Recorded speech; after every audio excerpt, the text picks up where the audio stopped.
Hi, thank you for being here. I'm Danielle. I'm an author. I was really inspired by your story.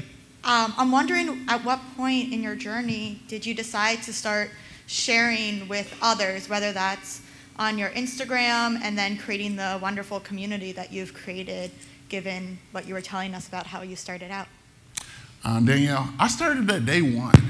So when I started in 2012, blogging was like a big deal, right? Y'all remember that, web blogs? Like, that was a big deal. And I remember talking to my wife, like, hey, I think I'm gonna write a blog. Like, maybe I'll do this. I don't know what's gonna come about this.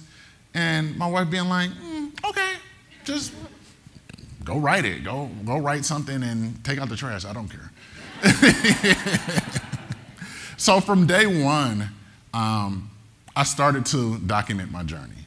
And at first it was just, I went for a run, it sucked, this is how far I went. And nobody was reading it but my wife and my mom. And eventually, I don't know how, but eventually people was like, hey man, like, what you're doing, I've never seen done before. Thank you. And it was throughout that whole process that I thought to myself that this journey, yes, for me, but it's for all the other people who are watching, who are also looking for examples that I didn't have when I first started running. Thank you for this question. I'm going to ask a question. Can you tell us about your run club? Because you have about 10,000 members. Absolutely. Slow AF Run Club. We are the greatest run club for slow and walkers on the internet. We have about 10,000 members worldwide. We house everything in our own app on iOS and Android. And our goal for that community is to, A, provide a source of inspiration, education, and motivation for other individuals who felt as if the running industry wasn't for them. So like myself, as a 300-pound man who's ran 8 marathons, I've ran races where they ran out of water. I've ran races where they took down signs where I didn't get a race medal. I've been through all of these more or less horrible things, but I still do it because running is so much fun and it's my thing. And for a lot of people, I meet them and it's like, oh, I'm not a runner. Like, I can't do that. And my thing is, yes, you are. Running would just look different for you in comparison to the professional athletes or your friends that you think are like true runners. But you can still do it, you can still participate in racing, and you can still have fun. So if you're interested, slowafrunclub.com, that's where you'll be able to find us.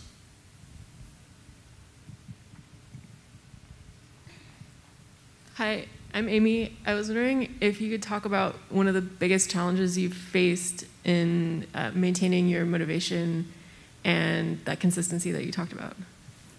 Can you repeat that question, please? Was there a time when you faced an obstacle to maintaining the motivation and consistency that you were talking about? Every day. Every day. So when I first ran my first marathon in 2012, it was in October. January, that following January, I got into a very bad car accident and I wasn't able to run. So I lost everything, all the progress, and like a sheer fact, right? And as I was itching and wanting to get back, I remember telling myself that, yo, if I'm able to run again, like I'm gonna do it with the fullest joy possible because I know what it feels like for something to be taken away from me. So that's something that I always rely on when it's time to go running and I don't feel like it, is that it was once taken from me and I never wanted to be taken from me again with my own doing. The second thing, or like the second issues that we have is like clothing. Brands don't make clothes for our size, right? So we have to go out and try to find clothes, which is kind of interesting because people are like, lose weight, run, exercise. And then you're like, okay, I'm gonna go do that. And then go to your local big box store and can't find nothing in your size. So that is always another thing that, that I also think about as well when trying to help new individuals And we do that, by providing merch, right? So like our merch goes up to like a 5 or 6X depending on what it is. And it's not because like I'm making tons of money. It's just because like it's a proof, and it's proof to let these brands know and to let the people know when brands are like, hey, like we can't do this, it costs this much, blah, blah, blah, like tomatoes, right? Because if someone who don't know anything about clothing, right, don't have a clothing background, but still can make clothes that goes from an extra small to a 5 or 6X, brands whose job is to design clothes every day can do it, but they just choose not to. So that's another obstacle. And I would say the last obstacle is other people, like what other people think of you, and they put their own limiting beliefs on you, right? So there have been family and friends is like, oh, running's bad for your knees, or like, why you still do that? Why you doing this white people sport, right? And sometimes like you have to work on like shutting that out. Like, so I'm always like, yep, okay, yep, but I'm gonna go run, right? And for a lot of individuals, like being in this black body and doing a sport that's particularly ran by white individuals, we still have issues of individuals calling the police on me because I look suspicious, even though I'm wearing a turtle shirt. Right? Like people still call the police on me even though I'm wearing like a turtle shirt. And that's one of the reasons why like my merch is so bright and so vibrant, is because when the police come, I can be like, yo, like, do you really think I'm a great suspect? Like I'm wearing a turtle shirt. Like it's turtles all over it, right? So there's just things that as a black man that I face that makes other people feel uncomfortable in the space of just me just trying to live my own life.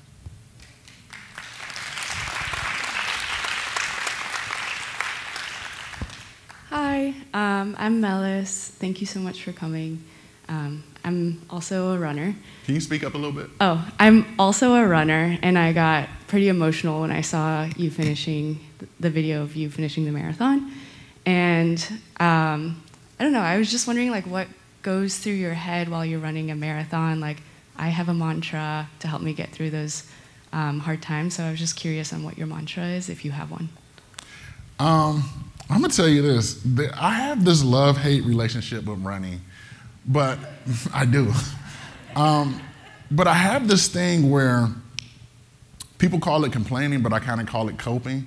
So I'm a type of guy that's like, man, screw this, like I'm quit, I'm done, but I'm still running. Like I'm gonna quit on the next mile, but I'm still running, right? So it's one of those things where I'm just playing this mental mindset of like, I just had to get it out of me because it sucks at times. I'm gonna say most of the time it sucks, especially when you're running 26 miles, right? Like it sucks. But I have to go through that whole internal internal mind-body thing to like get it out of me. Because it's not like, everything's not always rainbows and gumdrops when it comes to running. Like I said, I've ran out of water, I've gotten lost, had medals not there for me. So there's so many things that I experienced that sometimes you just gotta get it out.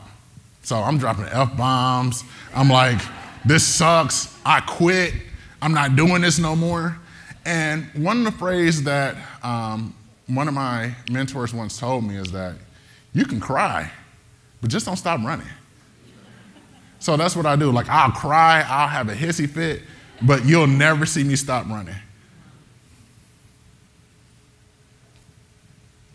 Hi, everyone. I'm Amanda. I'm also a runner and a triathlete.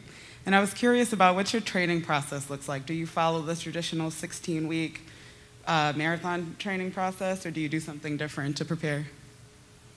Yeah, so it really depends, right? Sometimes 16 weeks, sometimes 18 weeks. Mainly, it always goes with a 4-week block of increasing, and then backing up with a taper run. that usually stays true for all of my training blocks. But it really just depends on like what my goal is. Like if I'm trying to finish, like if I'm just trying to finish the race, like I'm not necessarily doing speed workouts or things of that sort. Like I'm just really just trying to live life and experience the training. But if I do have a pace goal in mind, that's when I get very competitive with myself, right? So 4 days a week running, sometimes even 5, 2 speed workouts in the middle, long runs, and strength training days. Shout out to my wife, because during that time, she don't see me. And the only thing she's like, oh, you back for your run? Like, you gonna take out the trash? So, so yeah, like I don't necessarily follow a particular training plan, because what I found with most of these training plans out there is that they are written by elite athletes, former elite athletes, or coaches of elite athletes telling you how to run like an elite athlete. And as like I said, I'm not an elite athlete. Like, I'm not an elite athlete, so my motto when it comes to that stuff is if it don't apply, let it fly. Mm-hmm. So I'm mixing, I'm matching, I'm taking elements from one training plan, putting it there. So I'm kind of Frankensteining my particular training plans, and that usually works for me. No problem. Hi, Martinus. My name's Lenny. Thank you for being here. My question is, do you have like a most memorable or like joyous run, whether it's a training, whether it's a marathon, or any races or anything, just something that's like sticks out to you? Yes. Big Sur Marathon. So shout out to my friend LaToya here, LaToya Shante Snell. Me and her, like we're like Amos and Andy of running, right? We're just, like I met her, I had her on my podcast, and I'm like, you know what, you're my people. 1 year before the pandemic, we ran Big Sur Marathon. And Big Sur is beautiful, right? Like you run along the California coast on Route 1, and you get to see things that you don't necessarily see, because Route 1 is a 2-lane highway that's like, speed limit's like 70 miles an hour or like 100, I don't know, people still be flying. However, there's only a few little turnoffs where you can kind of like look and park and like take pictures or just look at the scenic view.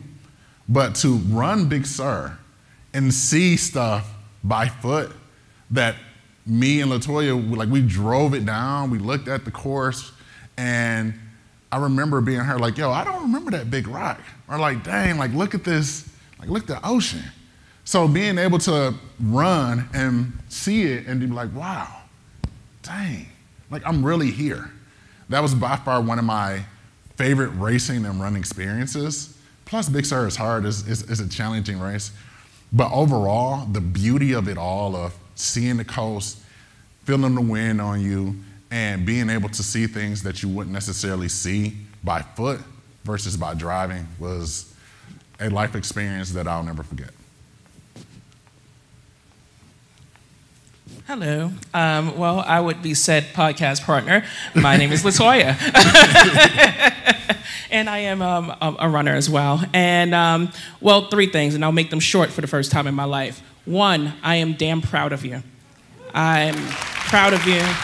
And it is beautiful to watch this journey, because he fought a hard way to get here. Secondly, can we talk about this audacity to name a run group Slow AF Run Club? So 3, my question is, what made you actually put it and give it life? And can you explain why you chose that name when that is something that we look at as something that might be associated with negative connotations in this space? Absolutely. So most things in my life comes from somebody pissing me off and me being like, you know what, like I'm taking a stand. And Slow AF Run Club is no different. So I was running a race. So imagine running a race, you got your headphone in, people cheering, you waving, but you're like in the groove. And you see like big gestures come from somebody. And you like take off your headphones, just like, what? And you see this guy's like, you're slow as fuck, go home. I'm like, what? Go home, you're slow as fuck. So I end up having argument, heated debate with this guy, like who are you to tell me I'm slow? Like you're the one that's on the sideline like drunk. Like you're not even in the arena. and you calling me slow, and you telling me to go home, and you're not even in the arena fighting and doing all the things I need to do. I was like, man, if you don't go on from here. But something about that experience resonated with me because as a slow runner, I run, walk, I do intervals, I do all this other stuff.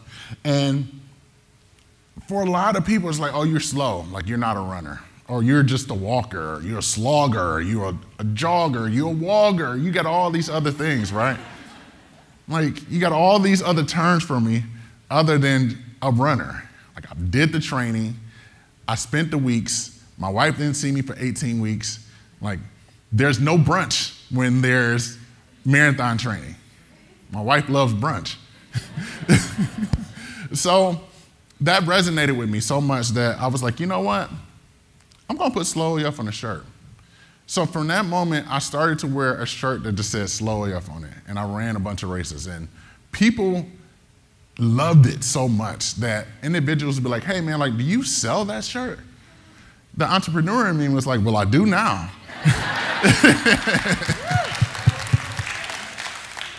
So I launched the shirt with just a regular plain shirt that just said Slow AF on the front, and I sold 500 shirts in the first weekend. Then individuals would ask me, hey man, like, is there a group, like, can we meet together? Like, you sold 500 shirts, can we all just get together and like just chat? Because I don't really like this whole Facebook thing. And I was like, well, I do now. And then that's when I was like, you know what? I'm gonna go all in on creating this community. Because at first, as you're going through this, you'll start to think like, is it me? Like, am I the problem? Like, I gotta be the problem because I don't feel like nobody else is experiencing the thing that I'm experiencing. However, that couldn't be true because as I was running these races, there was actually people in the back that I'll talk to, high five, give them experiences or like encouragements along the way, and we give each other encouragement. So I just went all in with it and created the community, and I started it with 50 members. And as the months went by, it started to slowly grow, and then the pandemic happened. So for most people, when the pandemic happened, business was bad for them. When the pandemic happened for Slow AF Run Club, we was growing 1,000 members per week. And from that point on, I was like, you know what? This is it. Like, I'm just the leader of the Slow AF Run Club. This journey is no longer mine. It's there for the next people who are out there. And that's one of the reasons why I wrote my book, was that as I was training people, like I went through the whole process, became a run coach, started training individuals. Individuals would ask me, hey Martinus, are there books out there that you would recommend that I read that I can do my own learning? I've read all the running books. And my answer is no. Unfortunately, no. Don't waste your money. Because you're gonna buy these books that are, like I said, written by professional athletes, former elite athletes, coaches of elite athletes, telling you stuff that is gonna be practically useless to you. They're gonna give you formulas, they're gonna talk about V.02s, they're gonna talk about like all the stuff that as a beginner runner or somebody who's nervous about starting to run will not work. However, none of those books tell you about just simple stuff. Hey, don't wear cotton underwear while you run unless you want to be chafed up. Or, hey, I know you're thinking that you're going to try to use running as a weight loss mechanism, but you should eat before you go out and run. Because if not, you're going to be calling somebody or you're going to pass out because you're out here running and you're on an empty stomach. So these experiences that I learned the hard way, calling my wife and being like, hey, come get me, I'm on the side of this road multiple times, that I just put in this book and add lessons along the way because there was no other book out there for it. So the same thing with Slow AF Run Club. There's no other club out there for individuals. And it's just my hope to really be able to inspire 1 million people to start running regardless of their background.